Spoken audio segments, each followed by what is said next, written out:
gën a confirmer ngeen engagement yi ak yi nga xam ne aussi desoon na ñu mën koo mottali. may fàttali rek bala may dugg ci biir ne le gàmmu est prévu le 7 décembre prochain loolu je crois que baax na ñu noté ko. ci itam monsieur le gouverneur ci philosophie wu travail aussi keroog fàttali nañu une ligne directrice très importante boo xamante ne bii moo war a sous-tendre l'action de l'ensemble des acteurs intervenants ci gàmmu gi muy nañu def synergie d'action entre les services techniques, le comité d'organisation et la municipalité. loolu dina tax li ñuy def réeroo lu ci am waaye itam dina tax aussi ñu mën a cultiver la complémentarité nga xam ne soo jëlee lu mel ne ndox suñ ciy intervenir ci commune bi le maire war na yëg bu dee courant bi noonu bu dee wàllu tali bi noonu leneen aussi naka noonu kon loolu je crois que c'est important ñu liggéey ci bu dee nag li nga xamante ne bii mooy point yi ñu fa développé mën naa ne monsieur le gouverneur bàyyiwuñu benn point li ko tàmbalee Sénélec wàllu ndox mi wàllu santé wàllu hygiène Croix-Rouge ONAS AGEROUTE jotul woon ñëw dinaa ci ñëw sànq wàllu Sonatel ak wàllu sécurité muy gendarmerie muy sapeur pompier muy li nga xam ne aussi dañ koy xaar ci ministère de l'intérieur peut-être loolu moom xëj na dañuy def un peu le suivi rek wàllu élevage eaux et forêts SONAGED wàllu commerce ba ci éducation AEMO douane ak commissariat sécurité alimentaire donc fii yëpp jaar nañ fi taxaw nañ fi mais ci tënk mën nañ wax ne lañ fa jële woon ca CDD ba mooy xel dal na bu baax a baax ci engagement yi nga xamante ne bii vraiment jël nañ ko fa bu dee Sénélec mën naa ne taxawaay bu mat sëkk am nañ ko ba yaakaar naa ne suñ ko respecté ci wàllu lañ ko wax ci extension baak ci wàllu yeesal lamp yaak ak lépp dara du manqué naka noonu aussi Sen'Eau ak SONES ak hydraulique kazalika naka noonu je crois que sax ci ay démarches wu le xalif diggante SONES ak Sen'Eau am na ay recommandations yu jógee SONES jëm ci Sen'Eau pour lépp loo xam ne comité bi laaj na ko ci ay branchements sociaux lépp ñu mën koo def santé aussi wax dëgg yàlla amul lenn luñ ci xel ñaar ci ne la daan am xëy na day yokku waaye du wàññeeku peut-être le docteur Mame Sadio dina ci ñëw service d'hygiène aussi kazalika naka noonu ci wàllu traitement yi ñu fa war a def ak intervention yi ñu fa war a def yëpp je crois que dina mat ñu wax rek ne ci biir loolu nag le maire dafa war soxla woon nañ aussi appui am je crois que jëloon na engagement bi en produit d'hygiène pour permettre aussi au maire au service d'hygiène bu ma def liggéeyam donc appui en produit d'hygiène ak aussi 30 éléments yoo xamante ne bii dañu leen di recruter pour ñu ñëw jàppale service d'hygiène peut-être le maire dina ñëwaat sànq mën a confirmer loolu. wàllu ONAS aussi dinañ ci taxaw tuuti parce que ONAS je crois que daaw 15 camions lañu indi woon peut-être nee nañ 14 yi moo liggéey benn bi xëy na dafa paanoon mais ren aussi demandé nañu 20 camions donc il y a 5 de plus yoo xamante ne bii peut-être dañ ko war a plaider pour mu mën a jàll au niveau de l'ONAS xëy na ki fi teewal aussi ONAS mën naa am dina si addu AGEROUTE moom jotul woon a ñëw xaw ma ndax tey teew na wala déet AGEROUTE wala ñëwoon na keroog AGEROUTE jotul woon ñëw Diouf mais je crois que envoyé woon naa la plateforme pour que li nga xamante ni moom la ñuy xaar ci AGEROUTE ci ay ralentisseurs rek li ñu war a yokk ci dëkk ba ak aussi wàllu jàppale bi nga war a jàppale comité d'organisation bi ci ay carburant yooyu peut-être après loolu di nga si ñëw Sonatel aussi li mu waroon def aussi je crois que dafay yokk wala waaye du wàññeeku sap kii tamit gendarmerie aussi je crois que amuñu benn souci lépp loo xam ne comité bi indi woon na ko fii ci ay expression de besoin le commandant de brigade mi nga xam ne sax waa gox ba la je crois que engagé woon na ak ay kilifaam ba li ñu yokk effectif yi ci wàllu sécurité ba dara du fa mel ne dara du fa en tout cas sooxe ci wàllu kaaraange ndax dañu gis ne aussi gàmm yu mel noonu surtout Pire il faut que ñu gën a yaatal sécurité bi ci yenn quartiers yi nga xamante ne bii Samba Boy yi dañuy profité ci gàmm gi di def ay naka su dul noonu wala ñuy xaj na def pickpocket ci ñi nga xamante ne bi dañoo ñëw ngir gàmm loolu ñu bàyyi ci xel bu baax. sapeur pompier aussi y a pas eu de difficulté. Élevage kazalika naka noonu dañu waxoon ne aussi abattage des chiens errants balaa ñu koy def nañ ko xool bu baax a baax compte tenu vraiment des risques yi ci am nañu xool ba toutes les conditions vraiment mën a daje pour ñu mën ko def. Sonaged aussi dina jël matukaay yëpp pour dëkk ba mën a set accompagner aussi le comité ci wàllu set setal bi nga xam ne moom la ñuy def. wàllu commerce kazalika naka noonu ci produit yi disponibilité ba ak contrôle bi nga xam ne bi moom la laaj. école yi ñu soxla aussi ci wàllu éducation dinañ leen ko jox ci délai bi nga xamante ne bii moom lañ ko laaj. AEMO naka noonu moom tamit jekk na pour intervenir le comité aussi dina jël matukaay ci site ba mu ko war a jox ak lépp. douane moo jotul woon teew monsieur le gouverneur ak sécurité alimentaire douane dañu sàkku ci moom mu yombal vraiment circulation pèlerin yi nga xamante ne bii dañu jóge ci sous-région bi moo xam Mauritanie la moo xam Mali la moo xam Gambie la pour que ñu mën agsi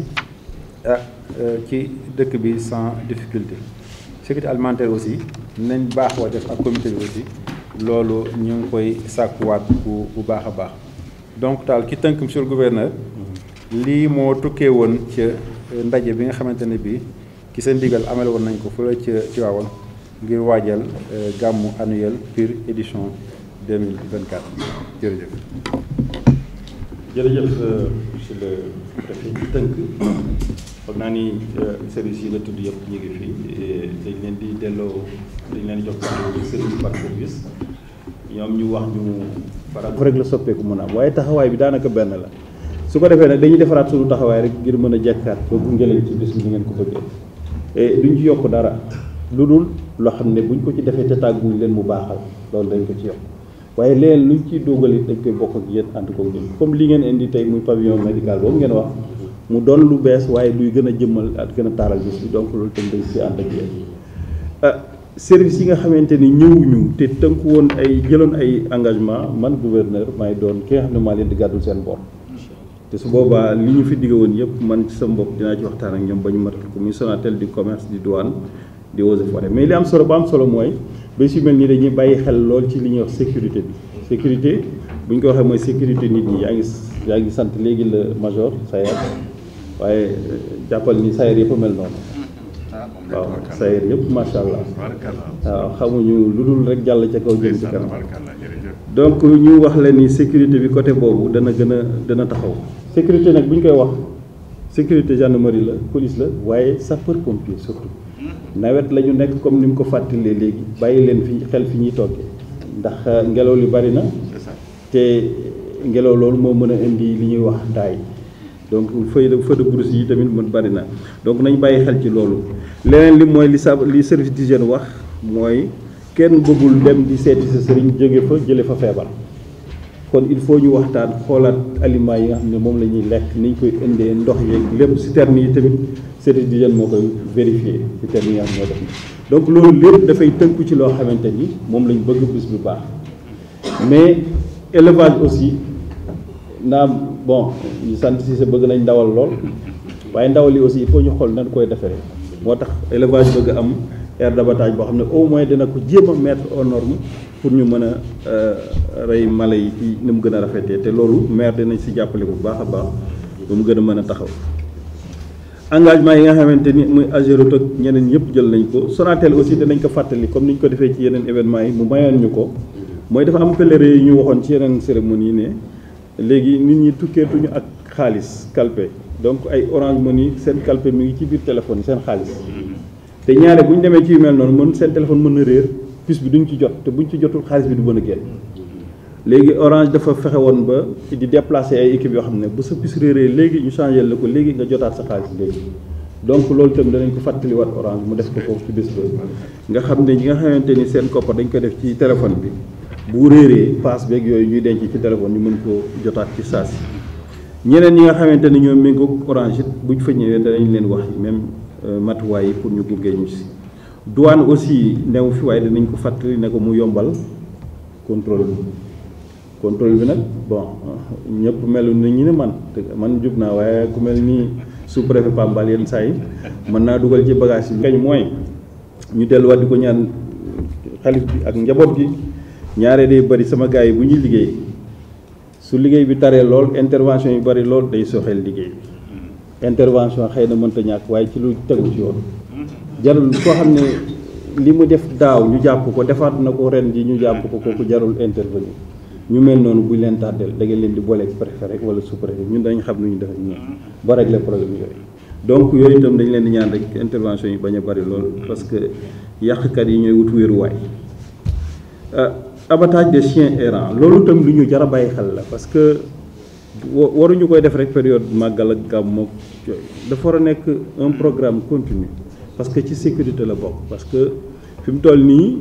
bëri na dëkk yoo xamante ni xaj yaa nga fay taxawal te amuñu benn njëriñ loolu nag maire bu ci taxawee ak service de ak élevage war nañ mën a éradiquer les chiens errants parce que xaj bu am borom du fanaan biti waaw même sax xaj moom xëy na am na njëriñ pour ñenn ñi mais foog naa ni chiens errants yi war nañu fexe ba ñu néewul lool parce que aussi xale yi Ageroute ñu ngi waxu ralentisseur foog naa ni bu ngeen koy réaliser da ngeen di liggéey ak maire parce que yooyu mu wax léegi am na solo parce que sécurité routière bi aussi il faut ñu renforcer ko ci axe yi nga xamante ni foofu la nit ñi gën a bëree parce que dañuy mënuñu xeex accident yi ci amuñu nu ñu wàññee vitesse oto yi moo tax ralentisseurs yi dafay baax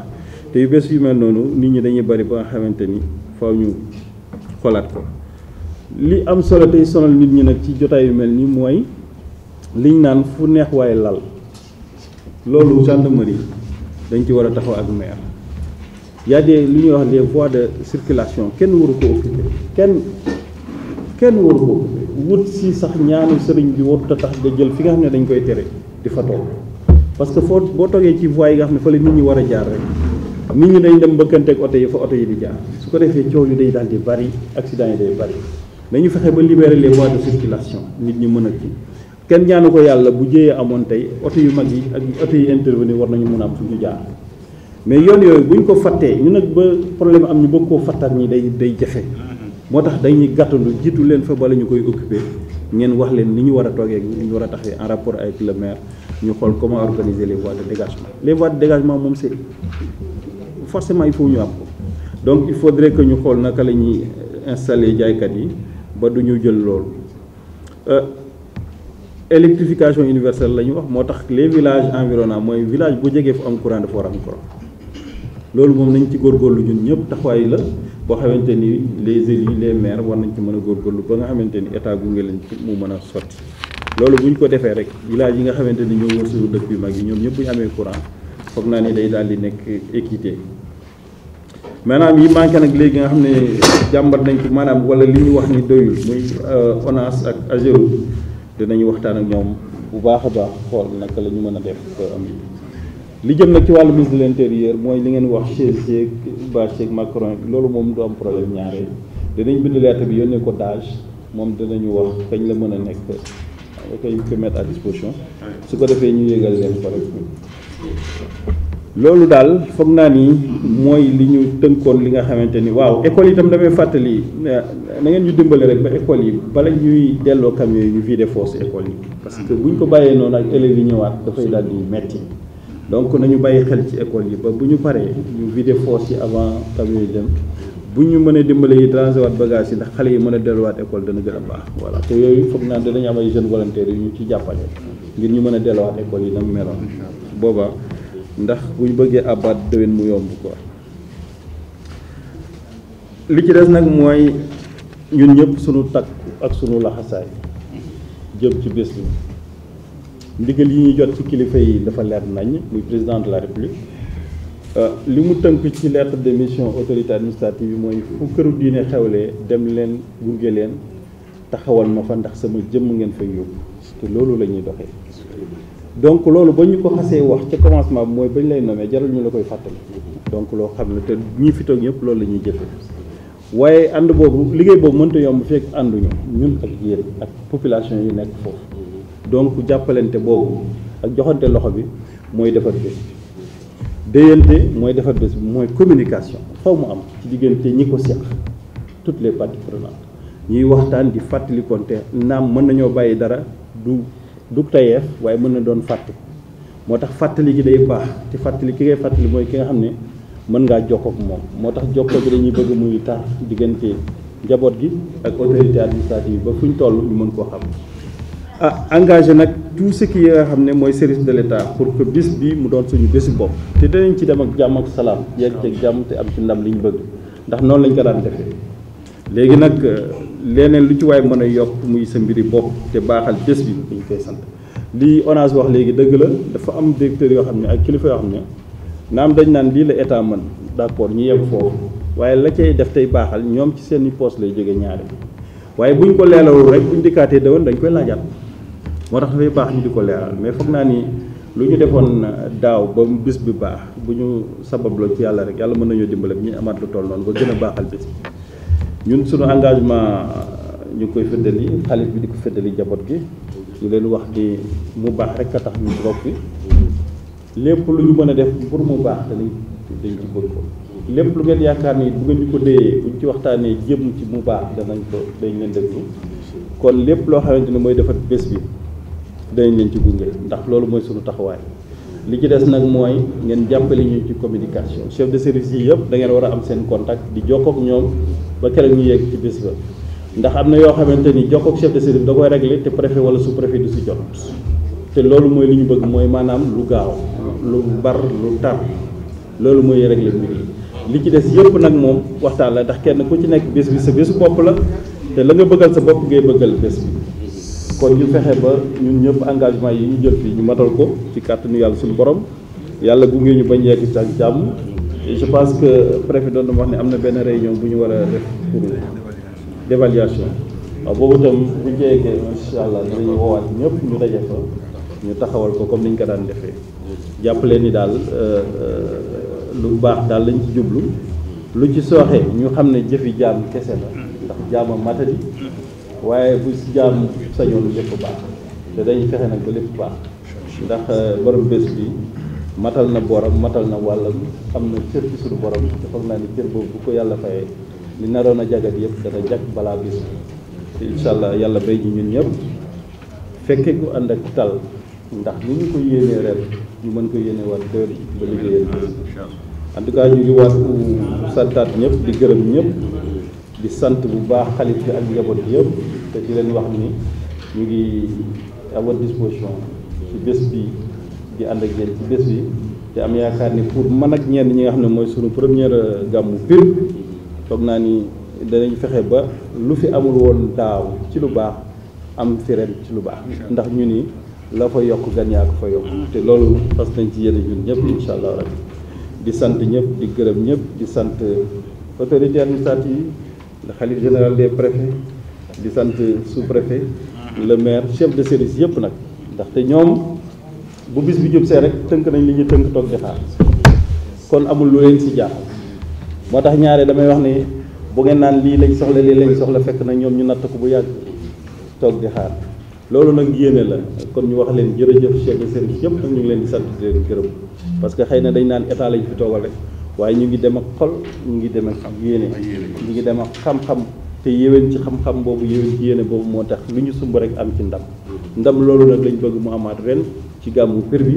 ba fu ñu toll ñu waxaat ni gàmmu Pire taxaw na taxawaay bu mag ñu ngi santaat ñëpp di gërëm ñëpp di ñaan yàlla defal ñu jàmm ba léegi ak jàmm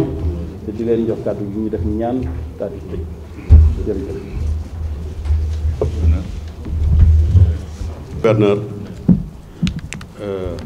monsieur le préfet du département de Tivaouane, monsieur le sous-préfet, monsieur le maire, que je taquine en l'appelant notre brillant maire, parce que quand même, quand on électrifie 29 villages sur 33 qu'il avait trouvé, alors cela mérite un hommage. Distingués membres du comité régional de développement,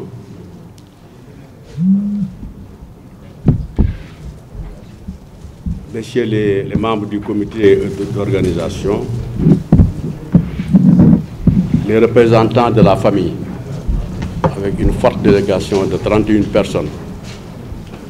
parce que dans mon travail d'inclusion, je tiens à associer toutes les couches de notre famille qui est une des plus grandes familles du Sénégal. Je le dis sans fausse modestie, c'est pourquoi ils sont assez nombreux. Monsieur le gouverneur, je n'ai pas tellement de choses à ajouter parce que vous avez tiré admirablement les conclusions. Ça ne me surprend pas parce que, avant cette réunion, par votre esprit de méthode, vous avez tenu à organiser une rencontre dans votre bureau pour préparer, n'est-ce pas, cette grande rencontre. À cette occasion, nous avons constaté quel était votre sens élevé de l'État, combien vous étiez déterminé à accomplir la mission que les plus hautes autorités de ce pays vous ont confiée sur le plan du développement, notamment en ce qui concerne l'épanouissement spirituel et matériel des foyers religieux et du culte de façon générale. Nous avons été frappés par votre engagement à faire en sorte que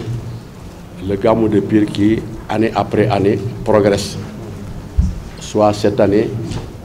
un des meilleurs événements que nous ayons connus dans ce foyer religieux-là,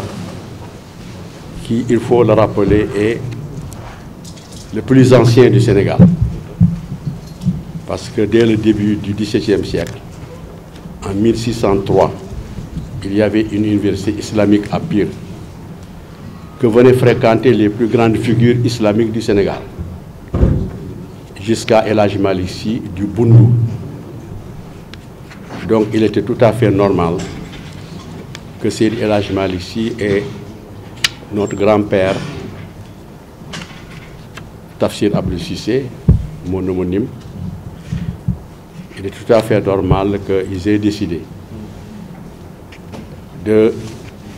d'organiser le Gamou annuel de Pire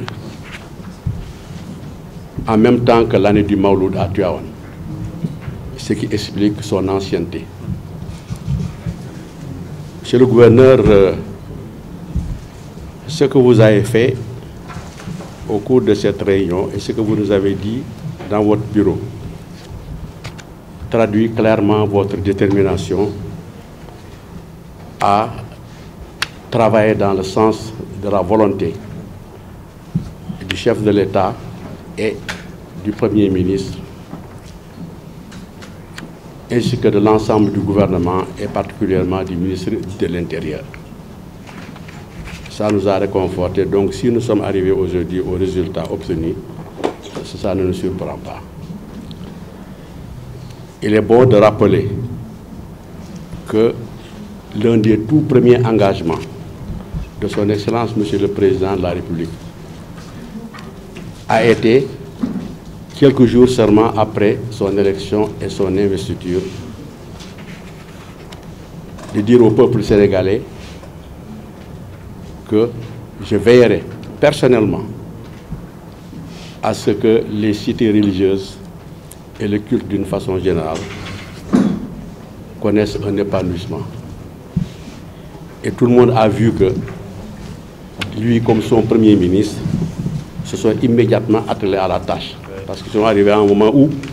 les grands événements religieux du Sénégal se déroulent. On a vu avec quelle détermination ils ont travaillé dans ce cadre, assistés par l'exécutif régional à l'intérieur du Sénégal. Nous tenons à l'en remercier très vivement au nom de notre famille. Le Sénégal est un tournant extrêmement important de redressement national. Et dans ce cadre-là, nous, famille religieuse, nous devons accompagner cette volonté du chef de l'État de veiller à ce que le développement spirituel du Sénégal se renforce. En ce qui concerne les décisions prises ici, nous sommes très contents. Vraiment, comme vous l'avez résumé, nos besoins ont été pris en charge et satisfaits pratiquement à 100%. Et je suis persuadé qu'à la réunion d'évaluation que vous avez décidé d'organiser chez nous-mêmes à Pire, nous constaterons davantage combien l'État est engagé avec vous à la tête de l'exécutif régional pour que la 122e édition du Gamou de Pire connaisse un succès éclatant. Je vous remercie, monsieur le gouverneur. Je vous remercie vous tous. Merci. Merci. Merci beaucoup. ñu def ñaan. waaw bàyyi na gouverneur rek du wax ji doy na sëkk ndax mooy kontaan nañu baax ci daje bii li ñu bëggoon lépp defal nañu bettuñu parce que gouverneur daf ñu recevoir avant ñu def réunion bi waxtaan ak ñun ñu gis ci moom itti bu rëy pour que CRD bi nekk loo xam ne dina nekk ci yokkute ci Gamou Pire mu wan ñi moom ni mu taxawee pour que loolu am incha allah di ko def nee na ci li nga xam ni moom le président de la République bëgg premier ministre ak gouvernement bi notamment le ministre de l'intérieur wane na ko et wax naa tout à l'heure ni il faut que le peuple sénégalais salue engagement bi nga xam ne moom le président de la République jël pour que taxaw ci mbiru këru diine yi ak bépp croyance ci réew mi te loolu li koy jox importance surtout mooy c'est que dañ koo fal rek installé ko jaaral Tivaouane taxaw donc 4 jours après cela il a fait cette promesse là devant le peuple sénégalais kon boog ñun këru diine yi dañ ciy kontaan di ko ci gërëm di ko ñaanal mission bi nga xam ni moom la ko peuple sénégalais jox ak premier ministre mu nekk mission boo xam ni c'est un plébiscite pratiquement mission boobu ñu réussir ko avec toutes les forces vives de la nation quelle que soit leur appartenance politique idéologique ou religieuse te am nañ ci yaakaar parce que yàlla dafa def ñoom ay jullit lañu c'est des croyants et ça c'est très important parce que looy def rek liggéey bu rafet bu ne dama ko yàgg naa ko wax man liggéey bu rafet bu ne jaamu yàlla la te ñoom li ñuy def jaamu yàlla la parce que jël engagement ni dinaa dëgëral bu baax këru diine yi lu ñu doon def naa ko yokk loolu jaamu yàlla la kon boog loolu vraiment ñu ngi ko ci remercier bu baax a baax encore une fois jërëjëf alors monsieur le gouverneur les préfets monsieur le maire les membres du CRD alors comité d'organisation moom ñoo bokk mbir mi mbokk yi toog teew fii aussi ñoo bokk mbir mi donc su ma leen gërëmee mi ngi maa gën a sama bopp kon boog ñoom def nañu seen devoir mais quand même alors ñu ngi la di remercier bu baax ci seen taxawaay ànd ak man ñëw seet la di kontaan lool nag ci suñu première rencontre bi ñu xam ni vraiment li ñu doon dégg ci yow lépp gis nañ ko jërëjëf macha allah. waaw alors.